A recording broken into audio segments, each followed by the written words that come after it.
வளர்ச்சியில் இந்தியாவிலேயே முதல் இடமா 11.19% முதலிடம். இது மாறி மாறி வரும். இந்த உயர்வு மாறி மாறி வரும். இவர்களுக்கு அதிகமா வந்தா அப்படியே அரிக்கு மேல விடுவாங்க, அதுக்கு ஆர்ப்பாட்டம் செய்வாங்க. குறைஞ்சு போனா அப்படியே இருந்துக்குவாங்க. ஆக மக்களுக்கு வருமானம் உயர்த்திருக்குதா, வேலை வாய்ப்பு கிடைச்சிருக்குதா,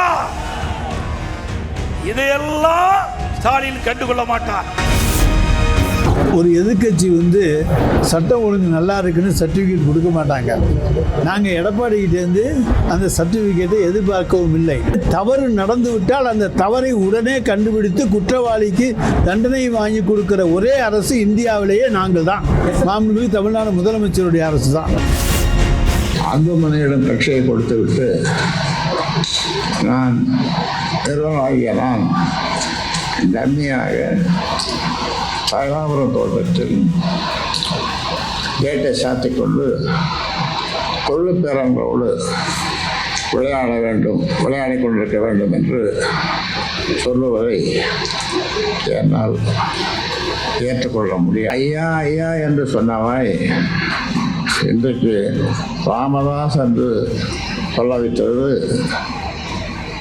அன்புமணிதான்.